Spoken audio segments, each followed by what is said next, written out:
about this start, as far as the running goes at least, but not too much on the scoreboard. After one over, it's 3 for no loss. Pretty good over, that one from Vinay Ravi. So, second over coming up, of course. I mean, it sounds obvious to me, but if you only really watch ECN cricket and T10 cricket, you'll notice that both ends are being used. This is a T20 international cricket, so it's played under the ICC regulations.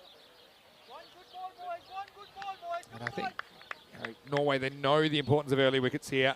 They want to kind of do what was done to them, but if they do that, they don't want Guernsey to get out of the trap. Shesa Hart was on the counter-attack.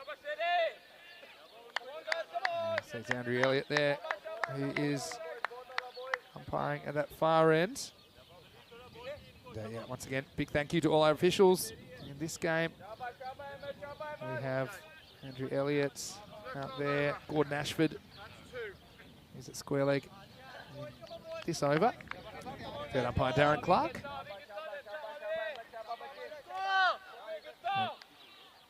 Second over coming up.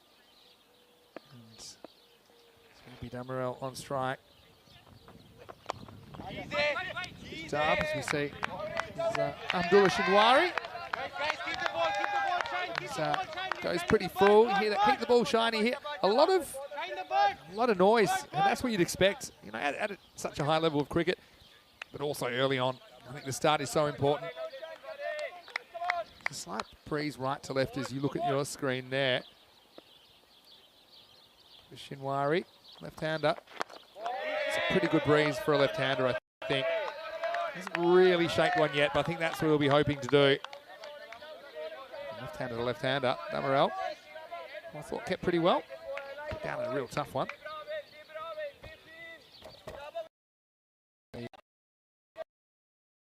Number 22 down the bottom.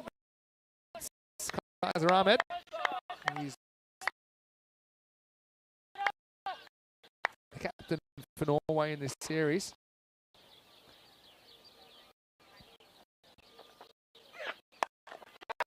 A bit short and gone. So an early wicket. It's a little bit short, wasn't it? Damarel, well, he tried to go across the line, as you'd expect, a ball of that length, but he just wrapped his bat around it, couldn't find the middle of it. The catch was taken, an early strike for the Norwegians. Absolutely stoked, but he leaves Stokes there at the crease. The first wicket of the reply.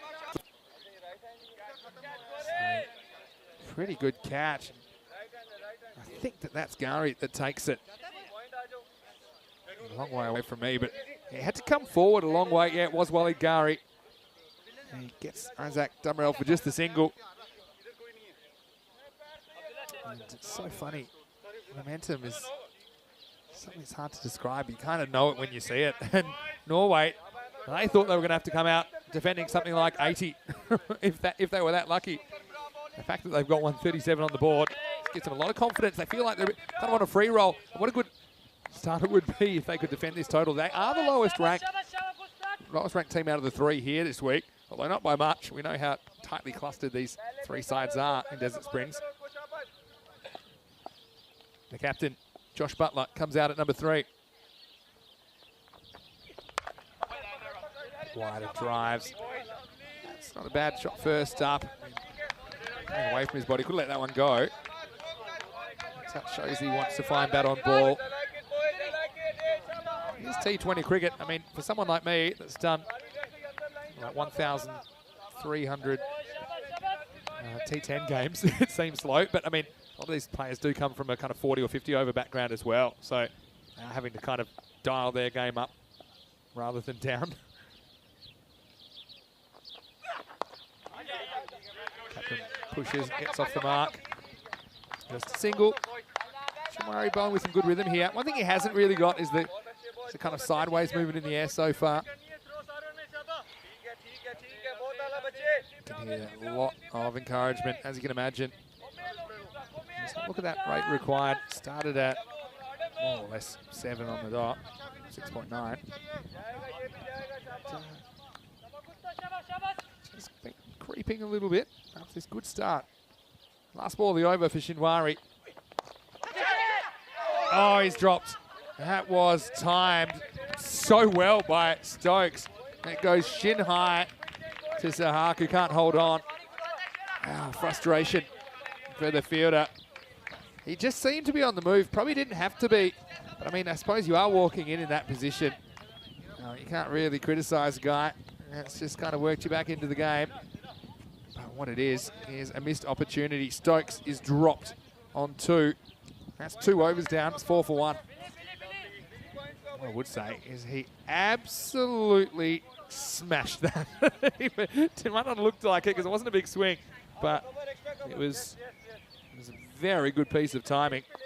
See there, the 3 sides involved. Of course, none of them have points yet. We have these 2 taking part in this game. Spain we'll see tomorrow in the 1st and 3rd match. Basically, each team will play 4 matches. They'll play each of the opponents twice, and the winner of the series will be who's ever on top of the table after match 6. Neville Russ asking, when are we going to have T10 international games? Well, I can tell you for sure you'll see T10 international games in September and October at the European Cricket Championship. And apart from that, we are trying to organise a few outside of that. I can't tell you too much more about that at the moment, but it is in the works. Here's Vinay Ravi in over number 3. It's pushed away. And yeah, once again, running the first one hard. I like to see that. Josh Butler picked up his 2nd single.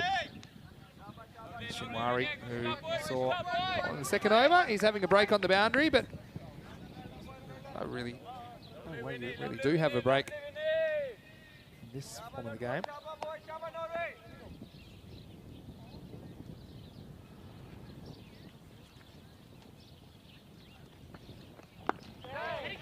Worked away, leg side.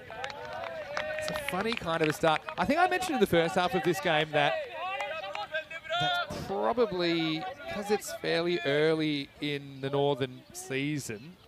It's not really early in our ECM season, but in the kind of more established cricket scene. And sometimes the batters are a bit rusty, and they don't get the kind of opportunities that bowlers get and fielders get to atone for errors. So I think that can result in slightly lower scores early in the piece. Doesn't really know too much about this one. Skews way off the inside bit of the bat. So the longer this start goes, the better Norway are going to feel. It's pretty much what was done to them. They only scored 1 boundary in the first 9.5 overs of their innings. So it shows you that there wasn't a lot happening. Put the immense pressure, and it took Mohammad Shahzad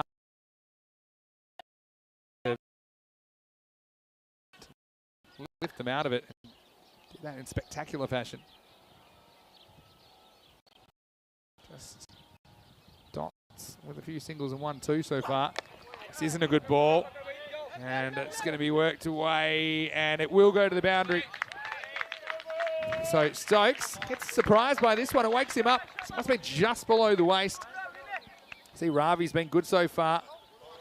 That's one that probably is just below the waist, but certainly interested the umpire. We'll see it here. Certainly if it was called, you wouldn't just call it. What is it? He said he missed me in Romania. Well, I didn't miss my. He said he missed me in Romania. Well, I didn't miss my Romania though, because I was watching it. I watched a fair bit of it today. Doing what I'm doing here. I think it is a no ball.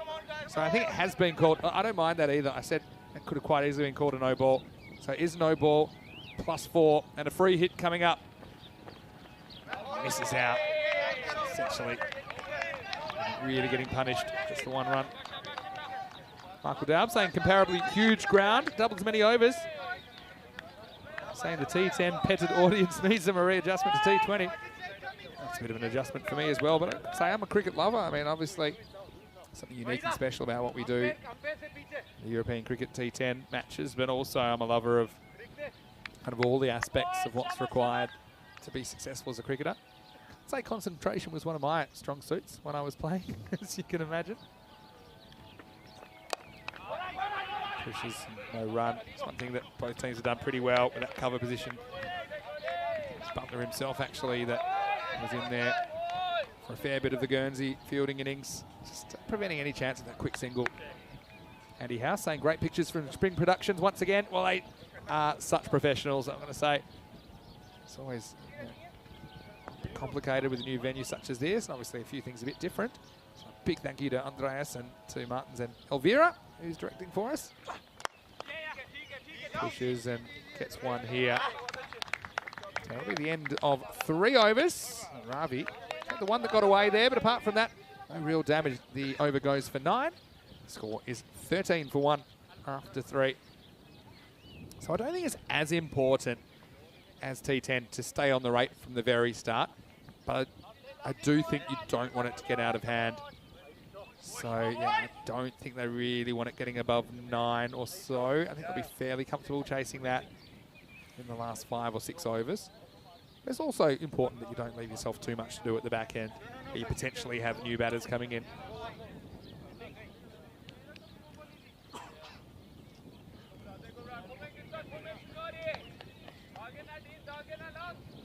So, any other questions you have, put them in the chat. I'll do as well as I can. If I don't have the answer, what I will do is try and find out over the weekend. Shinwari back, left-hander. He stopped initially by Gowrie in there, but knocks it away from his teammate. That will be a single. Stokes would like to go big here. I mean, they really took his shirt and everything in his 3rd and 4th overs that he bowled in the first innings.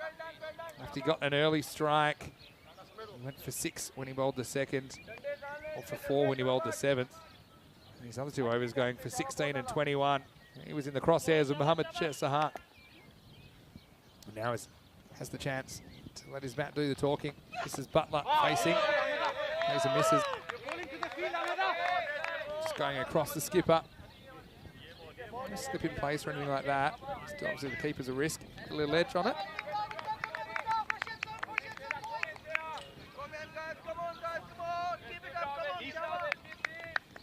Hello to Anil Pokhrel, who's watching from Nepal. Any guesses who's going to win?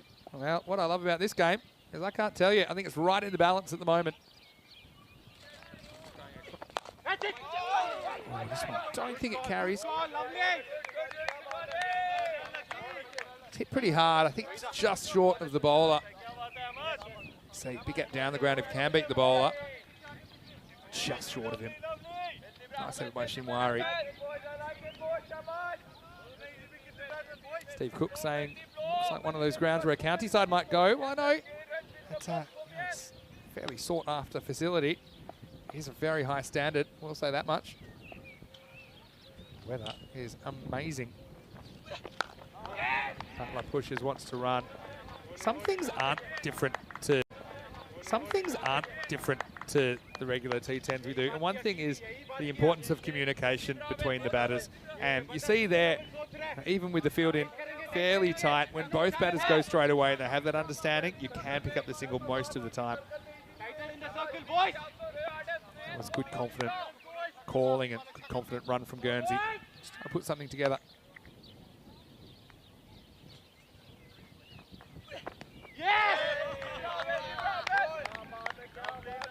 Good pace from Shinwari.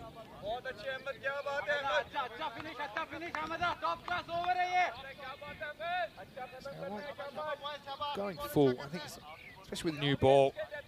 I know he took his wicket with a short ball, but I think that's a fairly good length. Asking questions of the batter. Neither team has been able to have a good power play with the bat, have they, in this game? This time there's a bit of length on this, and Ravi will come around and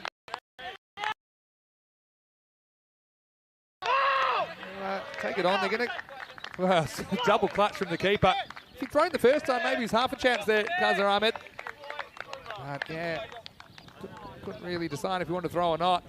I think a good Stokes in trouble as he's coming back to the striker's end. You see it was a long throw and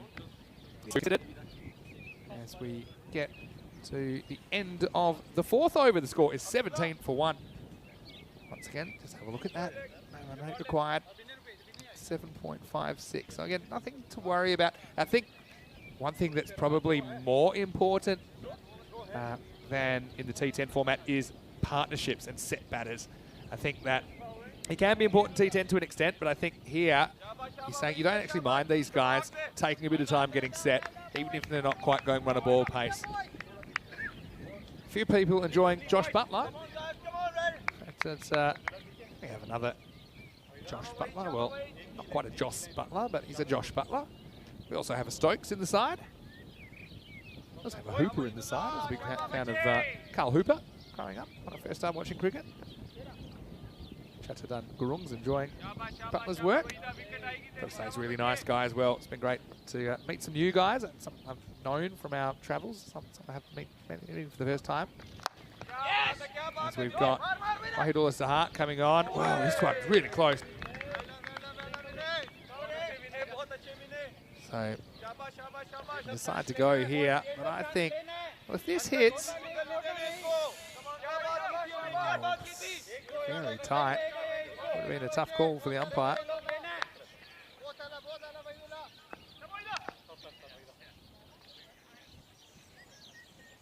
Wahidullah. Just right on the money. And to be honest, most, if not all, of the bowlers have been really good from the get-go at finding their range pretty quickly. We haven't seen a bunch of wides. That's something else I've noticed.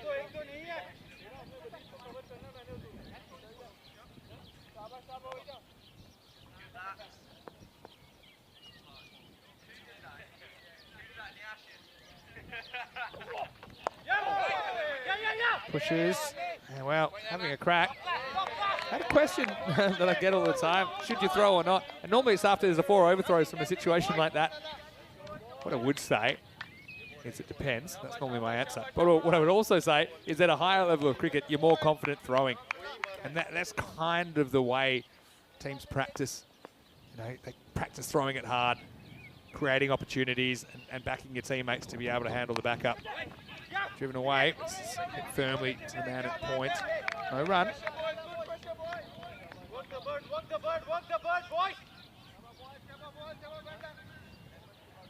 So this game very, very much in the balance at the moment.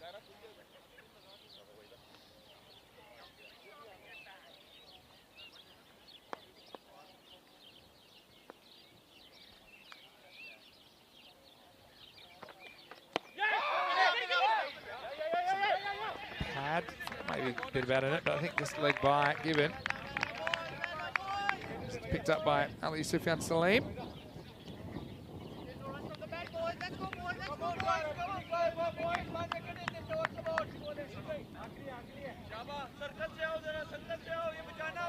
It's a very fascinating grouping contest. I mean, this is something that in European cricket sometimes you have some mismatches. And this doesn't seem like one of them at the moment. Again, just sliding the pad. He's just been a bit leg stumpy. He's getting away with it. It's some food for thought for him as we'll get to the end of the over. 5 overs down and a quarter of the innings is over. The score is 21 for 1.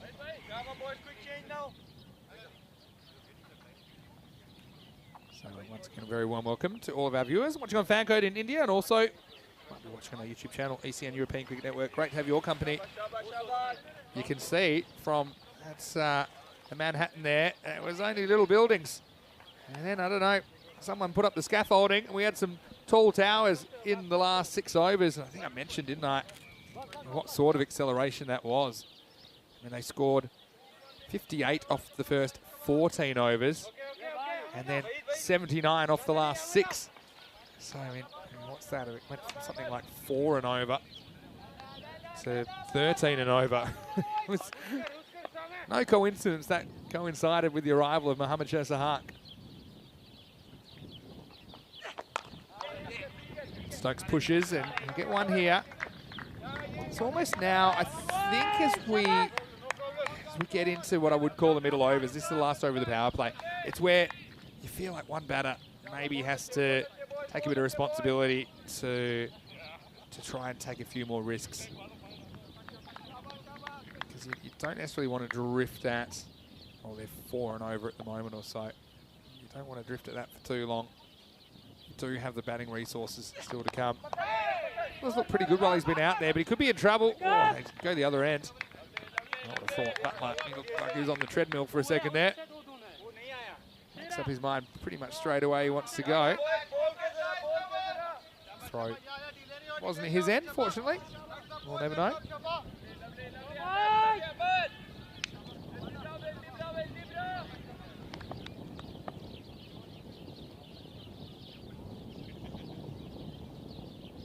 Shinwari into his third over.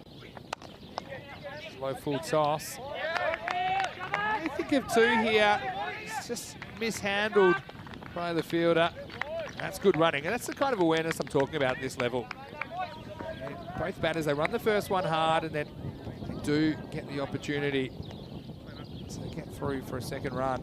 Again, it's the kind of game you feel that every run might be important if it comes down to it.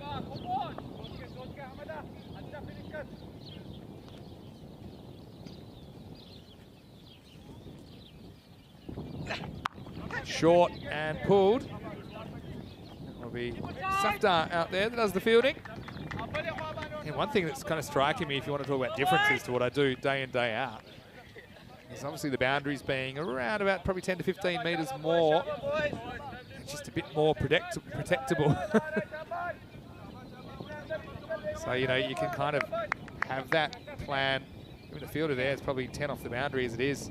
Deep backward square, kind of set him up with a short ball, knowing if you don't quite get in the middle, he could be in trouble. Pretty well bowled again.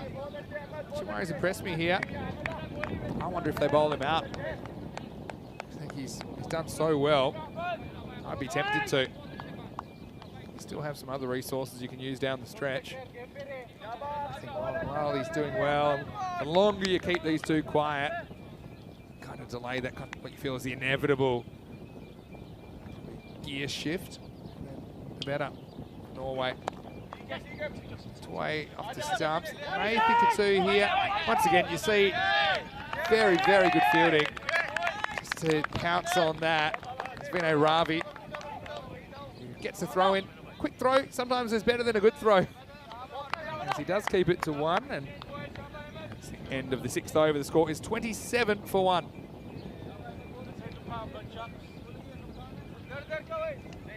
That is the end of the 6 over power play.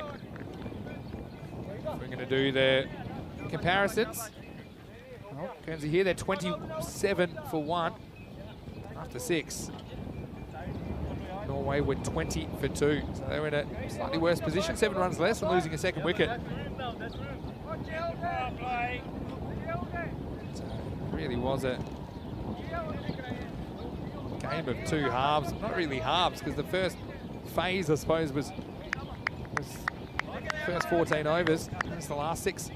Much like the real power didn't come in the power play in the first 6 of the innings. It was the reverse power play. The power came in the last 6 for Norway.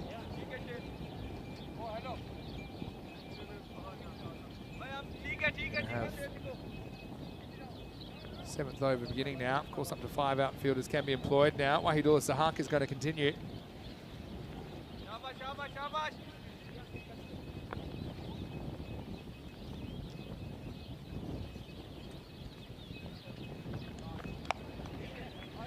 Good start. Hustle here, but I think they'll only get 1.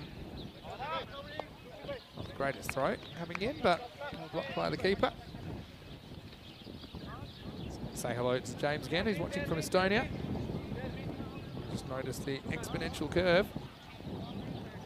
A lot of chat as well about the innings of Michelle Sahak still, as you can imagine.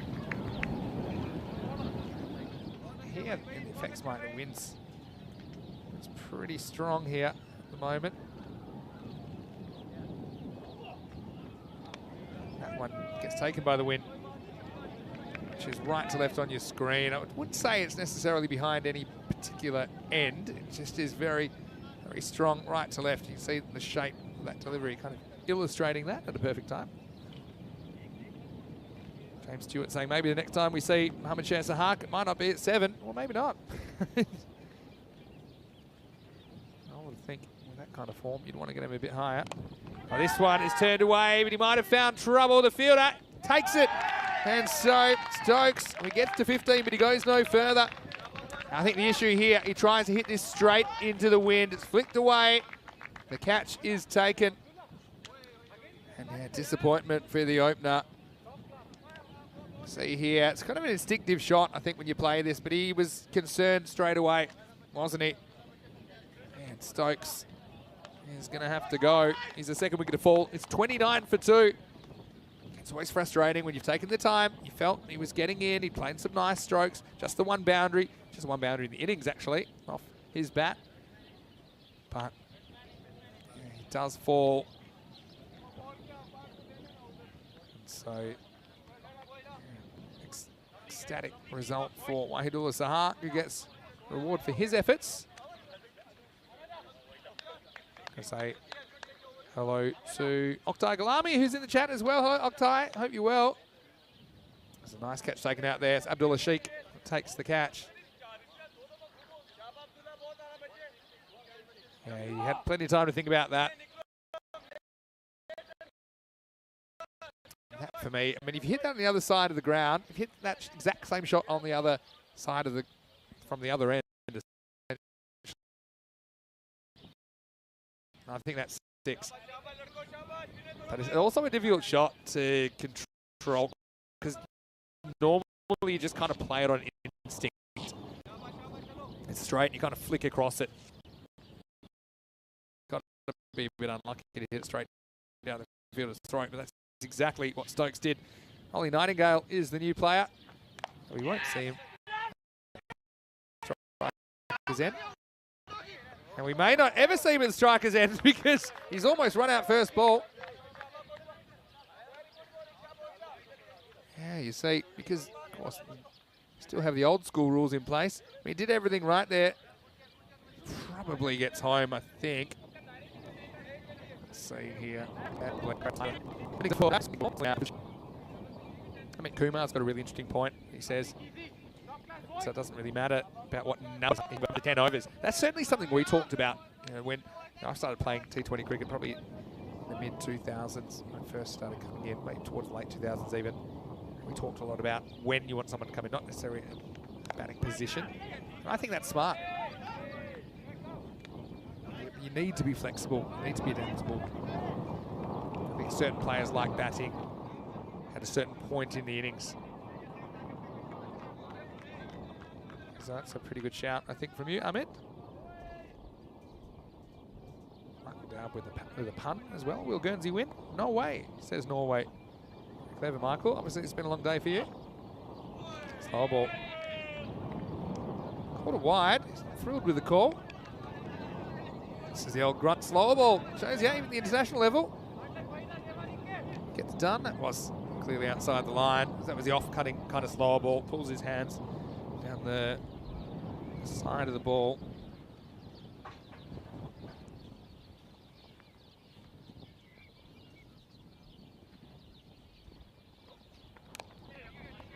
Back a bit straighter this time. Worked away just a single. Yes, I mean, you look at Stokes, he was out for 15 off 18 with the one boundary, and now you've got Butler, who's faced about the same amount of balls. It's a tough spot because, I mean, he'll obviously want to raise the rate a little bit, but he also knows he doesn't want to get out. So how do you reconcile those two things?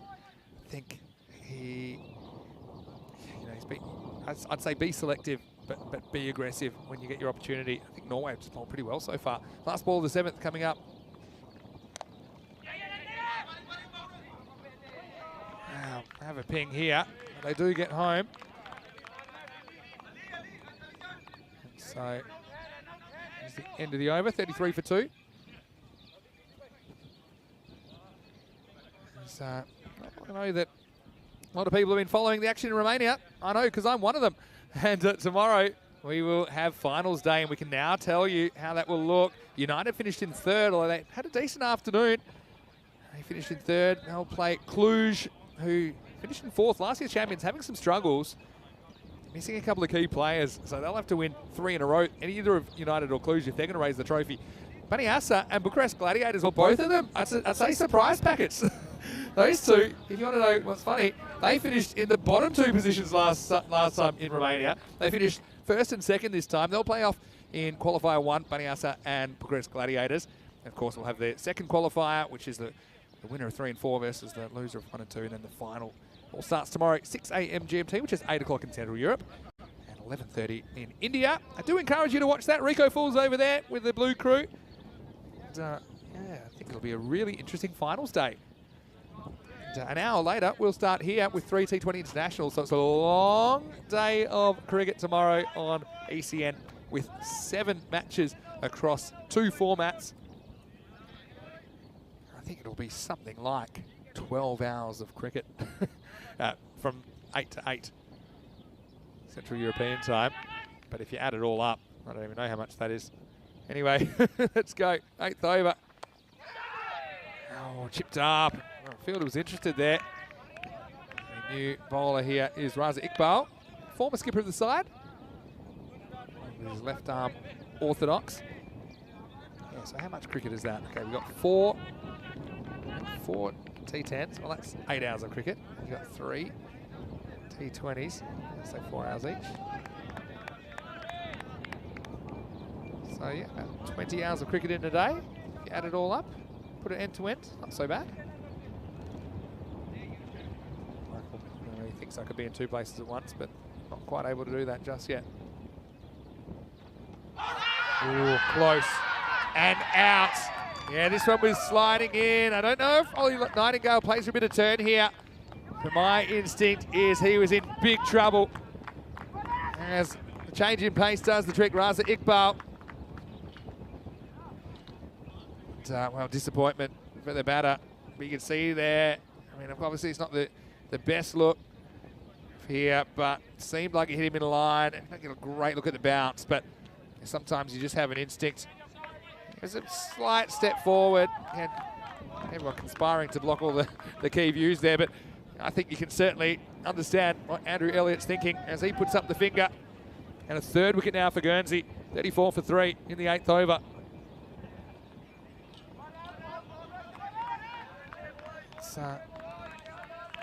certainly shades of the first innings of this game out there in this start from Guernsey in reply. No double figure overs yet. The best over is 9. That was in the 3rd over that contained a no ball height that went for 4. So new player out there is Ollie Norwy. He'll be facing up Raza Iqbal. We'll be pretty happy with that. I mean, I think he made the classic mistake. Ollie Nightingale there playing for some turn. Norwy off the mark immediately. Again, we'll just keep an eye on it. Right, talked about maybe probably not wanting to get above 9 anytime soon. At the moment, it's crept up to about 8.2.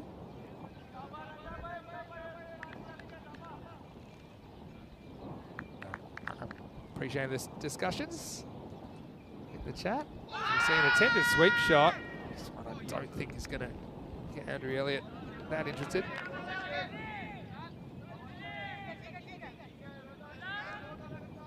See the line of this one. Seemed to be angling down the leg side. I don't think he's not a big spinner of the ball. Iqbal.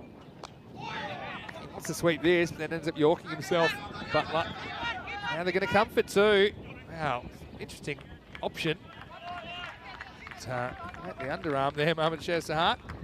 He's got a few shoulder issues or something, but I thought, you know, a good throw might have found Butler struggling. I feel like it's even more important that the captain stays there. But he can't just stay there, he needs to produce. Striking at 65 currently. A lot of people liking the work of Amadullah Shinwari, who obviously hasn't bowled his 4th over. So look, I could see both ways there. I'd be tempted to bowl him a 4th, but I suppose it's in the back of your mind now that you've got him in your back pocket if you need him. So yeah, obviously the turn to spin had immediate effect as well. The wicket of Ollie Nightingale. Butler goes back and punches to the sweeper.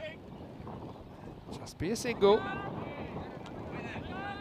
But little things getting done well. At the 8th over here, the score is 38 for 3.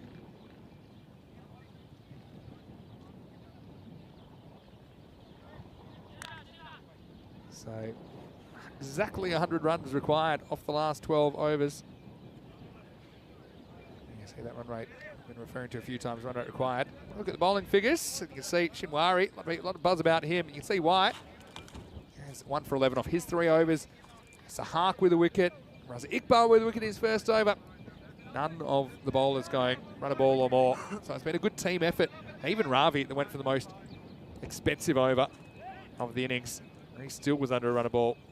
9 runs came off his second over, which included a leg bye, but still came off his over. So now I think they've decided that spin's worked at one end. We'll try it at the other, and we're going to get Abdullah Sheikh bowling. He took a very good catch on the boundary a little bit earlier on to remove Matt Stokes. So, well, everyone's asking me what do I think about watching the longer format on ECN. Well, what do you think about watching it? Do you want to see more T20 international cricket? It's always good when we can do it. I mean, it's not always possible. Obviously, we stretch our resources so far. Doesn't mean I've had to abandon Rico for 3 days, but yeah, give us your thoughts. Our regulars in the chat, even if you're not a regular. Good start by Sheikh. His leg spin. It's interesting they've chosen to bowl from this end because often leg spinners like to bowl with the breeze going left to right, so it kind of can drift in, but I mean, the wind's pretty heavy right to left. I suppose you've got the other issue of Raza Iqbal, who spins the ball essentially the same way, spins it from leg to off to a right-hander, so I suppose you can't both bowl them at the same end. Sahak. There's a bit of the Pavel Florence style fielding about that. Getting down and dirty.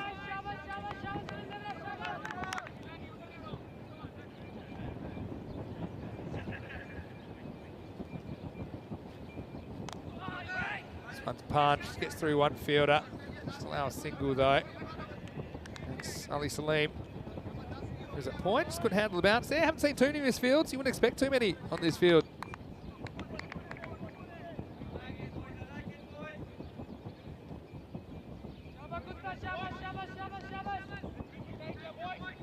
It's been a pretty good start. I mean, the wrist spinner, it's always a little bit of a risk in any form of the game. Sometimes they can have control issues, but good so far. This is another good one. Can't get it anywhere. Pretty alert keeping. That's Kaiser Ahmed. He's taken over the reins for Norway. So behind the stumps, I was worried about keeping and captaining. Certainly something I couldn't do, and I'm a bit of a multitasker. Maybe I was just too young. But yeah, I found it, I was finicky about my keepings. I just didn't like captaining. Vice captaining is a bit different. You can chip in and have none of the accountability. But you know, I found it affected my keeping negatively. But a few people have bucked the trend recently in world cricket and done it pretty well. This one's dug out against good length. What a good over from him. Just 3 singles off it. The malaise continues for Guernsey. As we get to the end of the 9th over, the score is 41 for 3.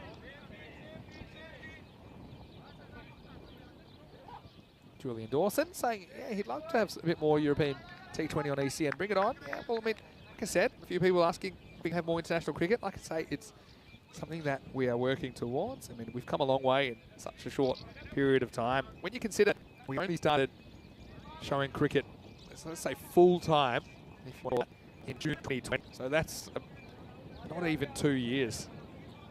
Think about the volume of matches we've had, and the variety of locations we've been to. I think it's a big effort from everyone involved, and I certainly love working with a really passionate group of people. Butler moves to 17. Yeah, Luke mentioning as well, and I can mention on here that we are streaming the Valletta Cup, which is a Six Nation T20 event. It doesn't get much bigger than that, to be honest, in European T20 cricket as far as the amount of teams in a tournament. Norwy, more comfortable as he goes. Get one here though. Good arm from the boundary. Oh, now, there's my first overthrow. We haven't seen one yet.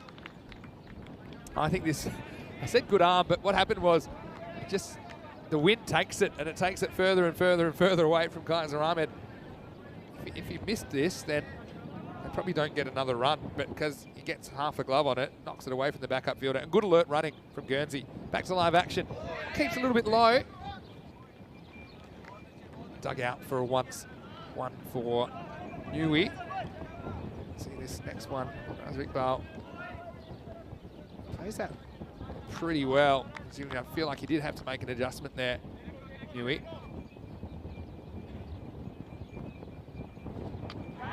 And now he's gone. So Butler, he'll be so disappointed about that. That was the Sophie's choice situation he had. He wanted to raise the rate, but he didn't want to get out. Unfortunately, he loses his off stump. Iqbal has the second wicket, and he's removed 2 in the 2 overs that he's bowled. You see, Butler just trying to move things along, and he's targeting that boundary, which is wind assisted, but he can't get any bat on this. And over goes the off stump, tilted back. Iqbal, he is thrilled with that. As the score now is 45 for 4. And look, I have to say it, it's a very similar innings that we saw in the first half. I mean, I know at one stage in the 12th over, it was Norway that were 45 for 4. I suppose one thing you could say that's to Guernsey's benefit is they're 2.5 overs ahead of that. But what they do need is someone to step up and play big innings. Outside of Mohammad Shah Sahak in this game, no one has looked particularly comfortable playing attacking cricket.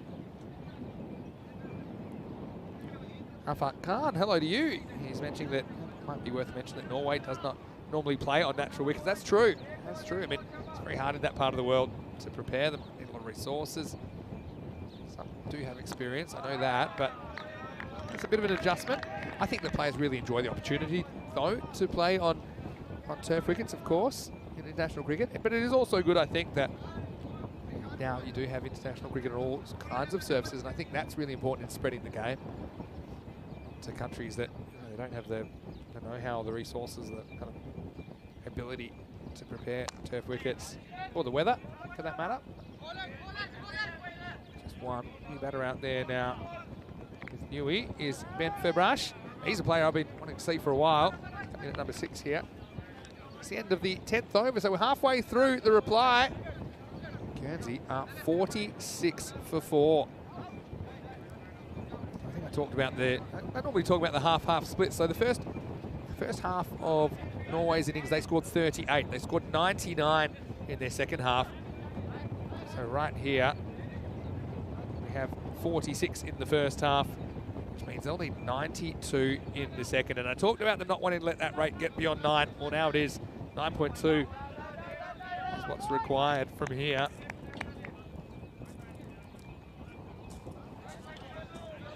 A few people talking about Cher carrying on his form from the nets to the ground. Well, I don't know what kind of form he's been in the nets, but if it's anything like what we saw today, I wouldn't be lining up to bowl to him. If I did, I might be wearing a helmet.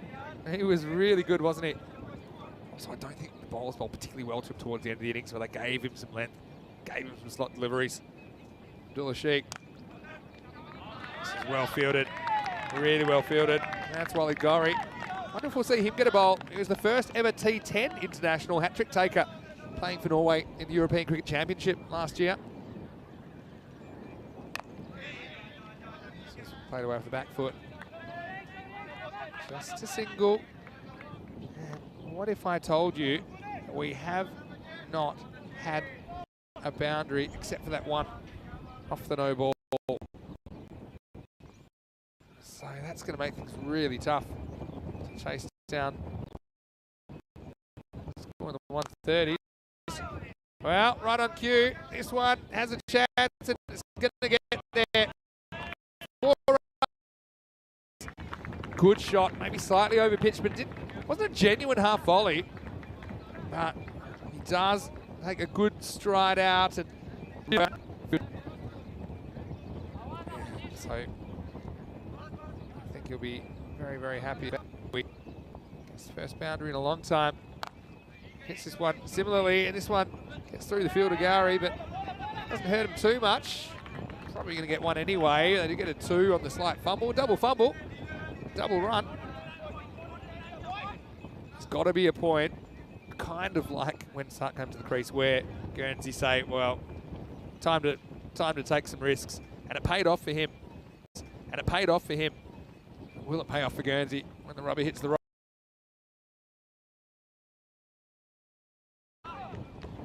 Do like the Sheik, and it's revolutionary. He actually spins the ball.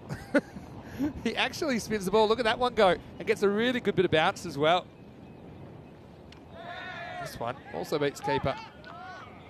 Into the over. Yeah, I like this from Sheik. See here, he's spinning a lot right to left. That's twice in a row he's beaten the outside edge, and twice the keeper's found it hard to handle. And that's a sign of a spinner that's bowling well. Not just the turn, but the bounce as well. So he's bowled 2 overs. I wonder if you bowl him out here. I'd be tempted to, I think, considering that it is the kind of time in the innings where they want to raise the rate, and it won't be easy against Sheik if he's on a run. 53 for 4 after 11. Yeah, I mean, I think spin bowlers, or leg spinners in particular, they are the sorts as well. If they're going well, I would just leave them. I would just leave them. Yeah, get through his 4 overs. Just 1 to start the 12th. So certainly have this concerted spin attack in the middle of the innings. Ever since the 8th over, when we saw Raza Iqbal come into the attack. It's worked for the most part. What was I saying? Keeper not picking the spin. Well, I don't think it's not that he's not picking it. I think that there was just a bit more spin than he thought. Last over. Shoots through. I think, if anything, it was the bounce which did Kaiser Ahmed more than the actual side spin. It's the fact that as a keeper, you're kind of taught to stay low as long as possible and then kind of don't start moving upwards until the ball bounces. It's easier to come up than down. That's the theory anyway. Might think about 2 here and they might get it. That's really good running. It's going to be one element of the comeback plan here for Guernsey. I often talk about, in the T10 format, I don't judge a game after just a few overs. I think you could say similarly, you don't judge a game in T20 after the first 10 or so. If you did, you would have said Norway had no hope. They were really struggling.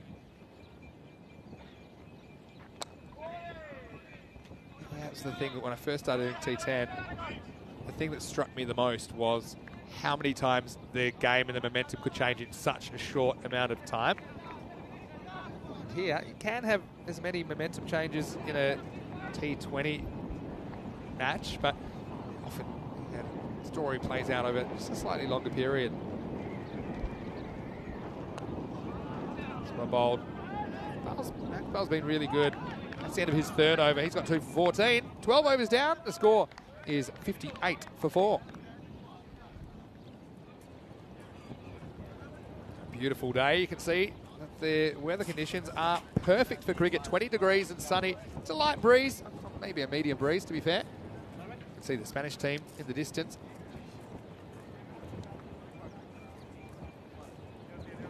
The Spanish team are obviously the 3rd team in this series. We'll see them tomorrow morning for the first time.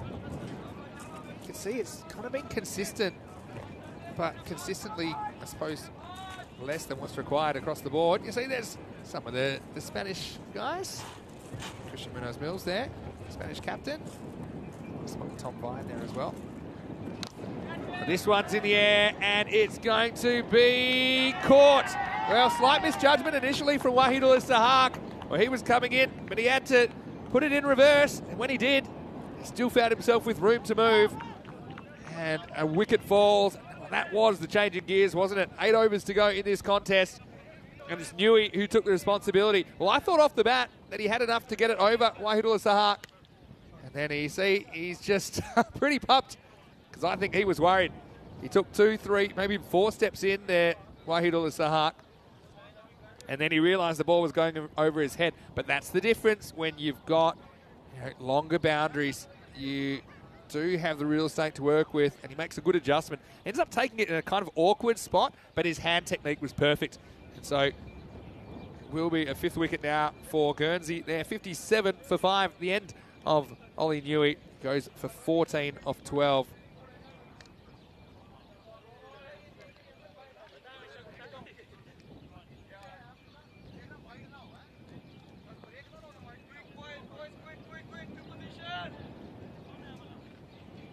So, yeah, fielding's so important, isn't it?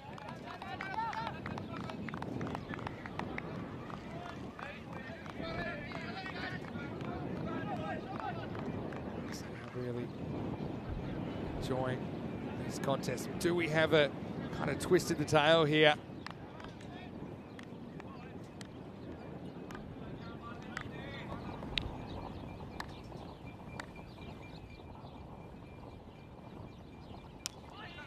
It pretty hard. Hooper is out there. Mustn't have crossed on that catch. Because if they do cross, we're still, I won't say living in the dark ages, but living in the kind of the status quo, which is that if you cross on a catch, you do change hands. Slightly mistimed. Well, Hooper's going to have to hustle. In fact, I think it's Hooper had to hustle because the throw went to his hand, but I think for Brush, he was the one that was actually in trouble here. If they go to the bowler's end, Hooper was slow to go. That kind of maybe induced the throw, but to get through for a single. Just checking this run rate required. It's now up and around 10.5 plus. Which means if you don't get a boundary and over, it's pretty tough to get at the rate.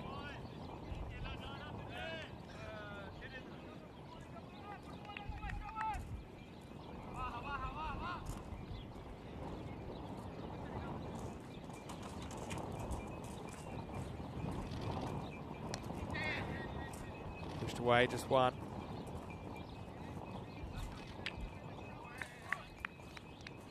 So, yeah, for Brush, a big raps on him. Can someone pull a Mohammad Sahar for Guernsey? That's what they're going to need.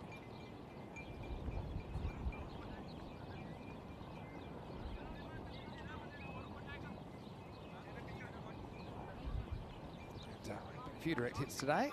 Haven't actually had a direct hit run out. It's an indication of the standard of cricket. We are seeing the stumps disturbed a few times from the infield. No timing there from Hooper. So, well, it's getting to mild panic now, I think, for Guernsey. 13 overs down. The score is 61 for 5. Had a question about Jersey. Well, Guernsey and Jersey, they are neighbours and they have a lot in common, but also a bit like Australia and New Zealand, where I'm from. There's a fairly healthy rivalry between them, as you can imagine. They have met 4 times in T20 international cricket. Jersey have won all 4 of those. Although the first was in a super over. I remember that. It was all the way back on the 31st of May 2019. It was the first official T20 international between those teams. But people asking about the ranking of Jersey. It's 23 in the world. That's compared to Guernsey, who are ranked 38. You see 14th over starting now, and no surprises. Maz Iqbal is going to bowl it. He's bowling over 8, 10, 12 and 14. So yeah, this kind of spin attack seems to be working. So if you just join us, the rankings of these teams in this tournament, we have 38, which is Guernsey, 39, which is Spain, 41, which is Norway.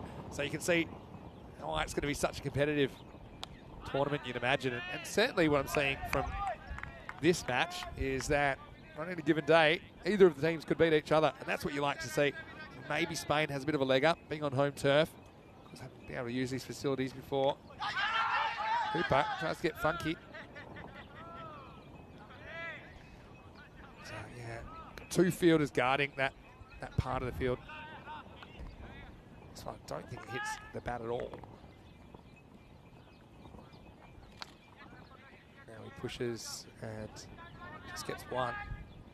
So I mentioned these 3 teams at this tournament are 38, 39 and 41. You might want to say, who's 40? I can tell you, 40 is Romania, coincidentally, which is where the European Cricket Series is at the moment, which will continue tomorrow with finals day.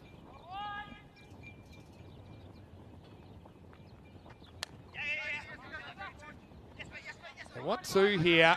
It's a bit of a dodgy one. And, well, They decide to go bowlers then. Probably needed a direct. Maybe they would have gone to the keeper there. But that's an indication that Guernsey need to try and manufacture runs however they can now, as that rate creeps towards 2 a ball. And look, in ECS cricket, that's a bit more achievable with the dynamics of the game. But I think here, with the quality of the fielding, the quality of the bowling, and the slightly bigger field, so it's all order, especially you've got two banners that aren't quite going at run a ball pace, and you need them to go at 2 a ball from here, essentially.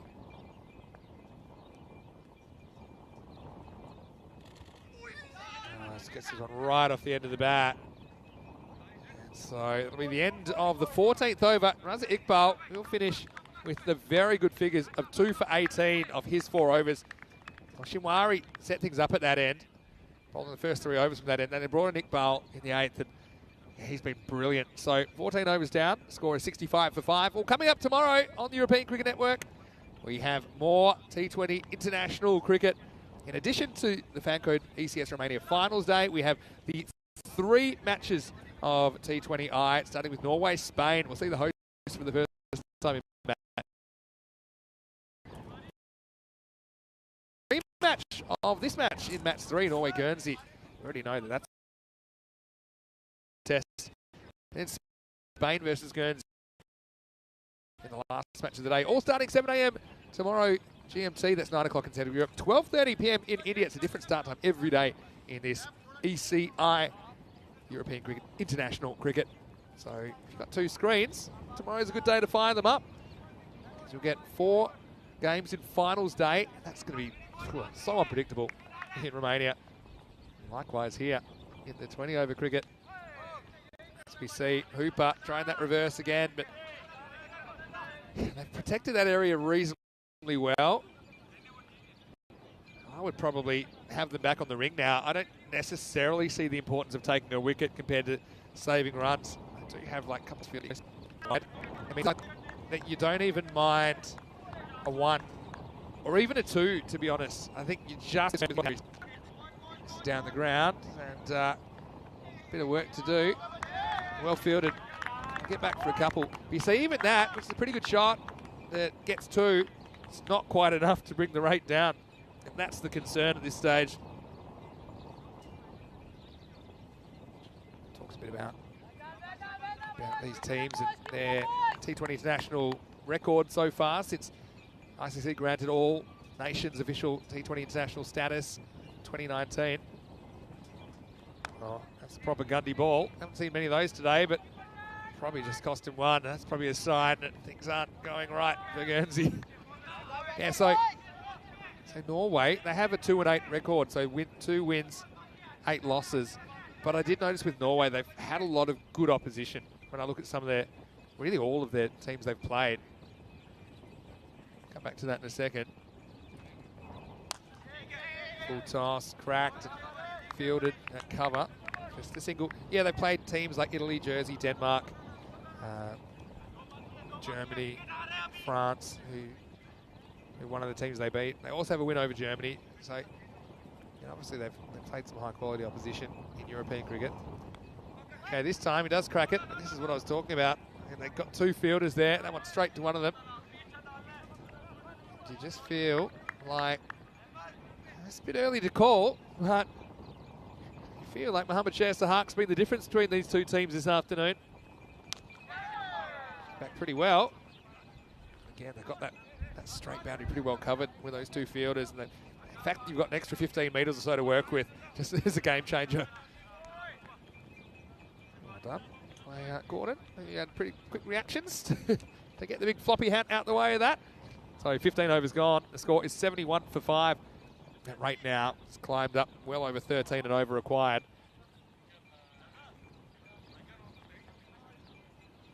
Graham Holmes saying he'll have a 2-screen day tomorrow. Well, I think I might have to as well. The problem here is because I'm commentating solo, I do have a bit of a responsibility to keep an eye on this game because I don't have Rico looking out for me in case I miss a ball. But yeah. Well, you got 2 eyes, so have one eye on one game, one eye on the other. We just love bringing you cricket on the European Cricket Network. thanks everyone for your support. It's been a really exciting adventure over the past couple of years since we have been broadcasting cricket full time, like I said.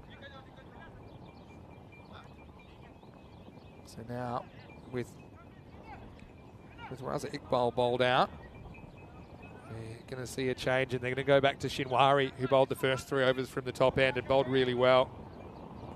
Well, it's now or never, really, you feel. And, someone running behind the sight screen. The other thing I will say, I'm not saying it's impossible for Norway, for Guernsey, I should say, just yet, but net run rate could be a factor in this series. Because remember, it's just the round robin. So if you are locked on the same amount of points, each team will play 4 matches. If you are locked on the same amount of points, net run rate is relevant. So it gets to the point that you don't think you can win. You still need to try and score as many runs as possible. Shinwari to Hooper. It's pretty well bowled. Yeah, I thought they'd be tempted to bowl Shinwari out his 4th over. But now I think, in hindsight for sure, it was a good idea to bring Raza Iqbal in. I suppose if Raza Iqbal hadn't worked out, they could have gone back to Shinwari to kind of just break that up a little bit. But the spin twins have done really well. Raza Iqbal and Abdullah Sheikh in the middle overs. Now he tries to get funky. It doesn't work. Yeah. A question from Joe Foster, just asking me, is the pitch a bit slow? I don't think so. What I would say is it's not what I'd say a really quick pitch, but it's even paced is what I would say. I just think we've seen the bowlers executing their plans really well and the batters looking a bit rusty of genuine match practice at this level. That's kind of how I've read this one today. And yeah, probably one extra comment on that. Just right off the end of the bat. So I'll just get one. The other thing is, and it's not a criticism, it's more just an observation, is that I haven't seen too many batters really taking the game on, feeling comfortable taking the game on. We've seen occasional flashes of it, but Sherzahak is the one guy that came out and said, well, it's going to be my way or the highway. And he came off, and he came off big. And the reason I don't think it's necessarily that the pitch conditions, I've seen a lot of balls hit hard like that. I've seen a lot of balls hit hard, but they've been hit normally on the ground, normally at fielders. So that's probably my observation. Oh, it's only my observation. I mean, you're in the chat. Feel free to chip in as well with what you think about this, how this pitch has played so far, this first of 6 matches. Be a boundary. It's a long chase for the fielder out there. He does well.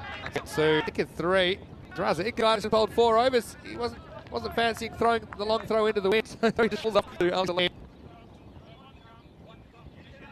See Hooper. This is the difference as well. I mean, I thought maybe that had what it took to get to the boundary, but the fielder can kind of run around the rope and get a route to the ball. It makes it pretty tough to reach the rope unless you really hit it well.